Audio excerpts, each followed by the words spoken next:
Shareholders Committee agenda underway. A warm welcome to you all. I'll just begin with a karakia. Tuia te Karonga, Tuia Kararo, Tuia te Waho, Tuia te Roto, Tuia te Tangata, Karonga te Pou, Karonga te Ao, Humie Huie, Tai Hikie. We have apologies from Councillor Barry Della, Matthew Benge. I'm going to move from the chair that those apologies be accepted. Thanks, Councillor Courtney, for seconding that. All those in favour, please say aye. Can I just check that we have Councillor Rachel Sanson and Kahu Paki online? Are they both able to hear okay? Yep, affirmative. And I'll just keep my video and audio off unless I've got a question. Good as gold. Look, the screen here is a long way away. If I miss any of your interventions, the other alternative is I will be keeping a lookout, but also feel free to text me to make sure if there's any points in the agenda. We have no public forum. Are there any declarations of interest with respect to today's agenda? There is not. There are no light items. We then come to the confirmation of the minutes of the meeting of the 20th of August 2024, the last Joint Shareholders Committee. I'm going to move from the chair the adoption of those minutes. Thank you, Councillor Kit Mailing, for seconding. Any comments or questions on those minutes? I'll put them. All those in favour say aye. Contrary, no, carried. We then have the confidential minutes of the Joint Shareholders meeting of Tuesday, the 20th of August. I'm going to move their adoption from the chair. Councillor Courtney is happy that we second those. All those in favour, please say aye. That is carried. We come to reports and the Tasman Bays Heritage Trust half-yearly report, and welcome the team to the table.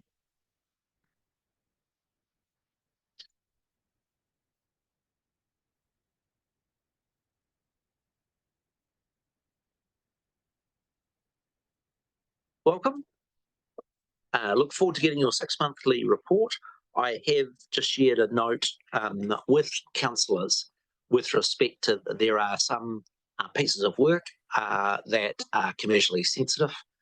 In the event that either councillors or the museum feels they wish to deal with those, then my preference would be just to set aside some time in confidential business if it's deemed to go into that area. Very warm welcome to you, and we look forward to your report. Excuse me, through the chair, could I just take the report as read? There is one correction to be made, and that is on page 7. Option 2 should have the heading provide comment to the TBHT on its draft statement of intent.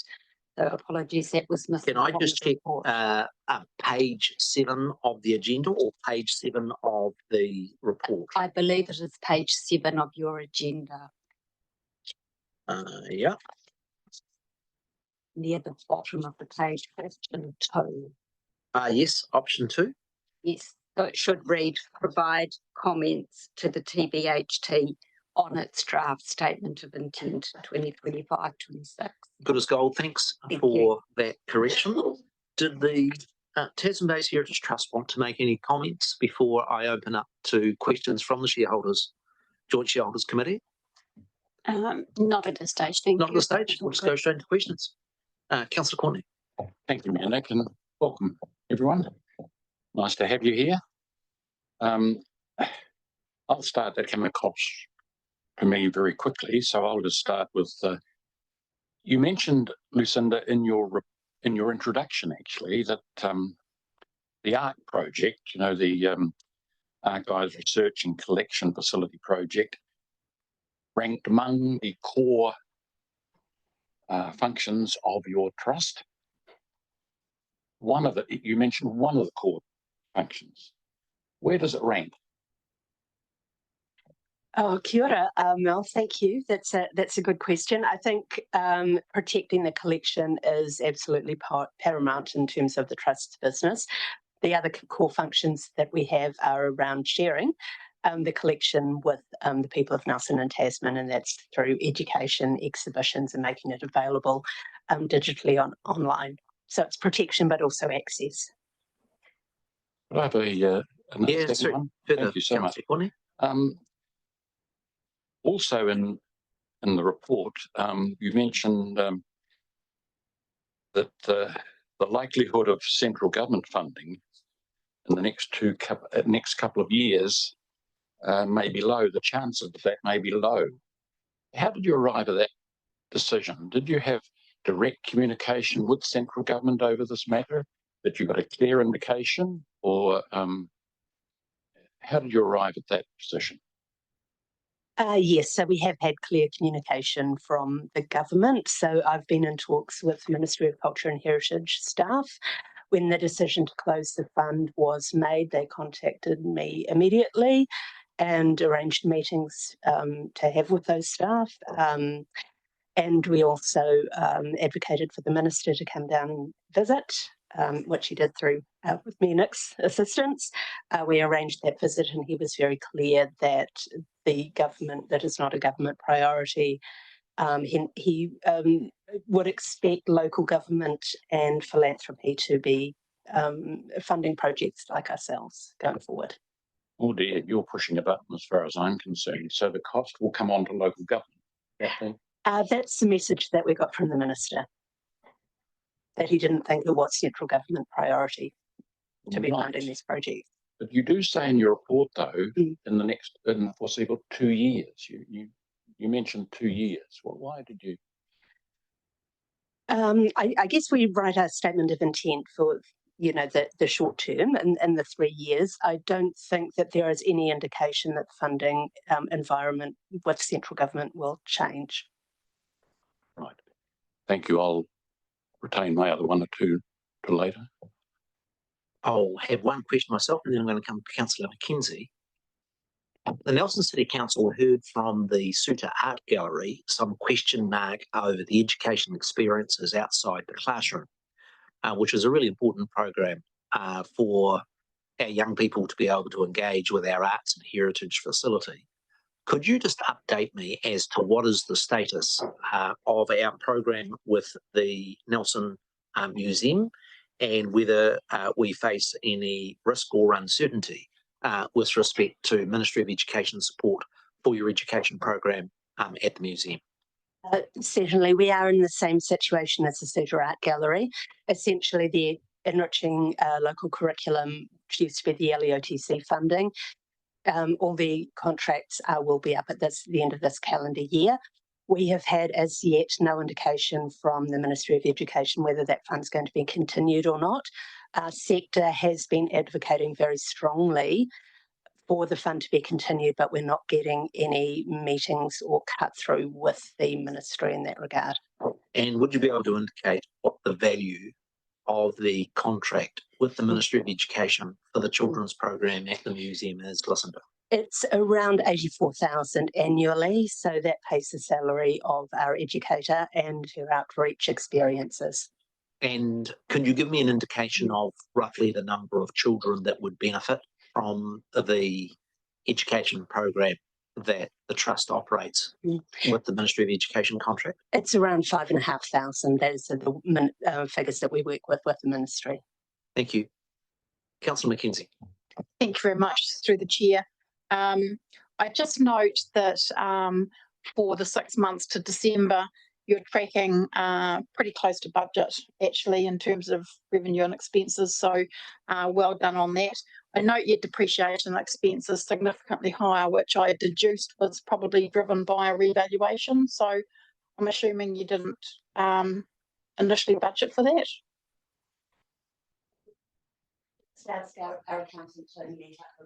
Yeah, yes, that would be correct. So the revaluation came in after we'd already produced our SOI for the for the current year. Okay, thank you for that. Enjoyed the dinosaur exhibition. Well done, thank you. Yeah. Councillor May. Well, it's more just a comment. I read with interest that Christchurch Museum, as part of their redevelopment, had asked Christchurch City Council for 25 million and also asked the government for 25 million. So clearly they haven't got the message yet that we got. Yes. Could I just check in, just so I'm understanding your accounts correctly, is that The way I'm interpreting it in item 4.7 and 4.8 is that you've got depreciation of 294 grand and you're running a projected deficit of 99, or for my terms, 100 grand, i.e.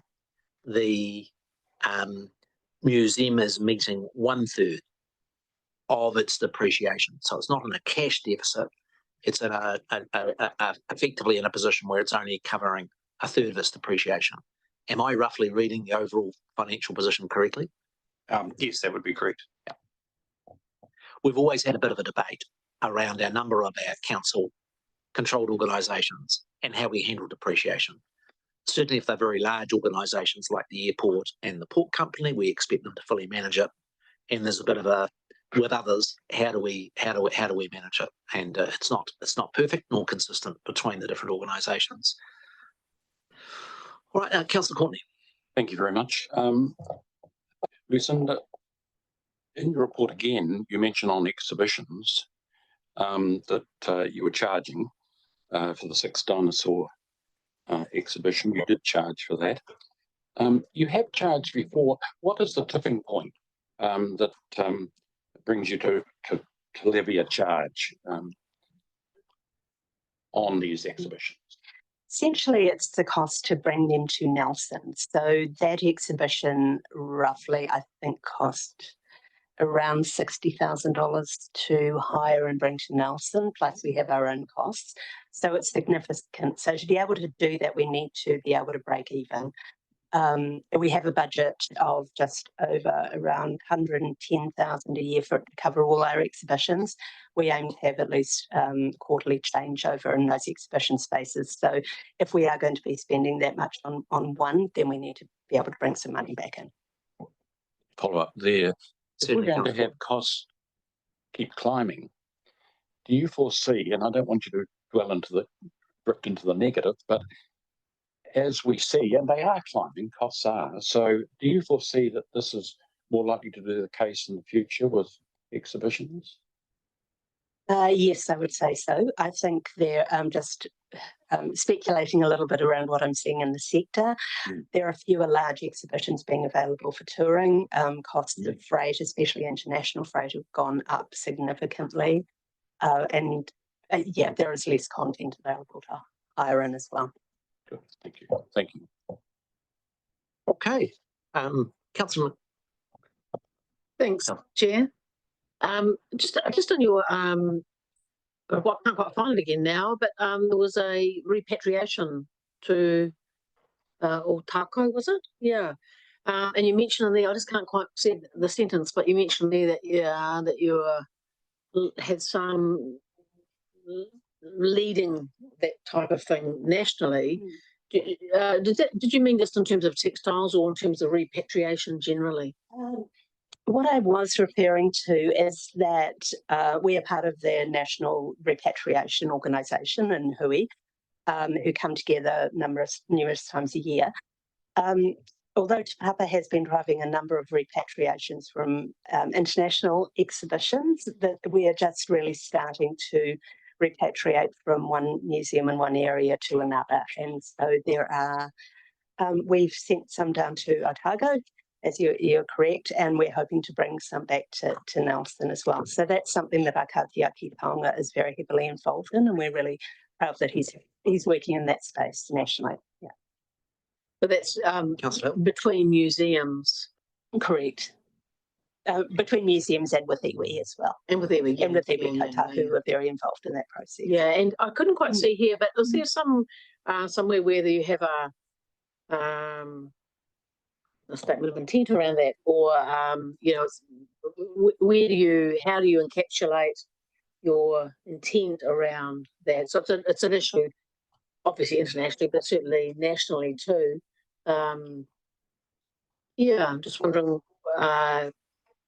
how you frame your intent in that area. That's a really good question.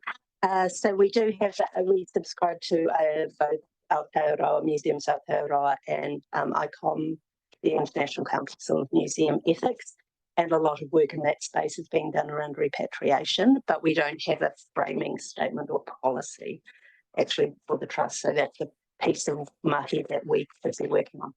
Thank you. So otherwise it's a hazard sort of approach where some item comes up and it's clear where it's from and something might happen and the willingness is there. But it's interesting, I think, to think about having that as having some statement around that. Yeah, particularly. Yeah, good point. Thank you. So yes, we do rely on these things coming up, revealing themselves in some ways. But yes, good point. Thank you. Thanks, Councillor Hill. Any other questions from colleagues? That being the case, I shall move the 3 resolutions that have been circulated for the Joint Shareholders Committee. The receiving of the report for the year through to half yearly through to 31st December. The noting the Tasman Days Heritage Statement of Intent, and our noting that it meets our letter of expectation. Is there a seconder for that? Thank you, Councillor Curtin-Ailing. Is there any debate? That being the case, I can't contain myself. I am perturbed, quite frankly, in the fact that central government has clearly indicated that they are not interested, if I understood our presenter correctly, they're not interested in funding any longer museums or matters associated, buildings associated with them, which is storage in this particular case, protecting a very valuable asset. And when I think back and you think of the Theatre Royal, a wonderful community regional asset, you think of the Suter Art Gallery, you think of the Nelson Centre for Musical Arts, absolute treasures, as is the Nelson Tasman Museum here in Nelson. It is a great shame that they are saying that it's not in their sphere and it can go back to local government. And here we have again central government telling us how we should run our affairs, but all the time pushing costs onto us. They're saying trim our expenditures, cut them, cut your cloth. And all of these messages, I think, were delivered not too long ago, as you can well remember, Mayor Nick, at the Marlborough conference of the New Zealand local government conference there. And it is a great shame because heritage in this city and this region, the second oldest city in New Zealand, and we have a central government telling us that heritage is of no interest to them now. And I will be so sad, as will the rest of the community in the wider region, if these assets deteriorate when we've got leadership with an attitude like that. I'll leave it at that, Minnie. Thanks, Councillor Courtney. Just to provide some context and my contribution to the debate is that I share Councillor Courtney's disappointment that the current government has not seen fit to find funds for the Regional Facilities Fund from the Ministry of Culture and Heritage. I would note historically that having been very involved in securing funds for all of the projects that Councillor Courtney makes reference to, the Theatre Royal, the School of Music, and the previous redevelopment of the museum, that the fund has been switched on and off over the last 25 years through tougher times. And I share the disappointment that we cannot secure funds at this time. There's still an open question as to at some stage whether that fund might be reopened. But that does leave our Heritage Trust in a difficult position when they've got a facility that has major issues with it. And the way I would describe my discussions with the Minister, Paul Goldsmith, was no prospects in the immediate term. And by that, I would mean either in budget 25 or 26. And as a consequence, both councils and the Heritage Trust have got some difficult decisions ahead of us as to what that means for us. That does not take away my support for the resolutions that are before us, but it is worth us being quite open about the difficulties and the challenge of not having the central government support for our problem around our archives and collections facility. There being no other contributions, I'll put those 3 resolutions. All those in favour, please say aye. Aye. To the contrary, say no. Thank you for coming in. Keep up the good work. We do realise the scale of the challenge that you face, and we look forward to the further dialogue and working those through. We now come to the next item on the agenda, which is to move into confidential business to deal with statements of intent. I'm sorry. Just as well, I've got staff on hand.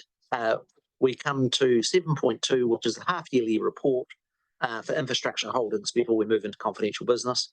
And I invite Nikki Harrison to provide the update before we move on to the confidential items. So through the chair, I'll take the report as read, and this is formally receiving the half-year report into the council papers.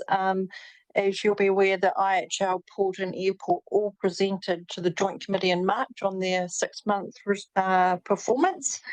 And I suppose at a high level, it's been a pretty difficult trading environment, which is likely to continue into the second half of the financial year. But the companies are looking, really around cost control to be able to contain that. And both the port and the airport are largely on target to meet their performance measures. So happy to take any questions. Councillor Malek. So I'm happy to move the report, and I've watched what's going on around the rest of the world in terms of trade with interest over the last 2 weeks. And I think, particularly this last week, that volatility will continue, especially with what I heard this morning. I think we're all sitting there very nervously and wondering for our own trading entities as to what the implications of what's going on globally. Councillor Courtney. Thank you, Mayor Nick. Through to Officer Nikki. Nikki, I just can't get it up on my screen quickly enough, but in my notes here, I've got 3.10, 3.10. It references there. Dividends are lower than forecast. That's IHC. As indicated in the previous SOI. And one of the justifications, here's the question, is that it's higher interest rates. Now, they must be quite significant increase in interest rates as one of the justifications for the lower result. So through the chair, I think that's within the draft statement of intent and public excluded. Oh, is it? Yeah, so this is just looking backwards at the previous. All right, okay, well, I've read that. So do I say that? I'll put you number 1 on the list when we move into confidential business on the draft statement of intent. Behind closed doors. It's good to know, Councillor Courtney, that your chair is confused as I am around the boundary between what we're doing in and out of confidential business. So the draft statement of intent is public excluded. The 6-monthly report from IHL is in open session. Is there any other questions from colleagues? Thanks, Nikki. I'm going to move from the chair. The 2 resolutions. Councillor Mayling is happy to second. Oh, you already moved it? I'm sorry. I'm going to take Councillor Mayling as the mover, Councillor Courtney as the seconder, and the resolution receiving a half-yearly report is now open for debate if any councillors wish to do so.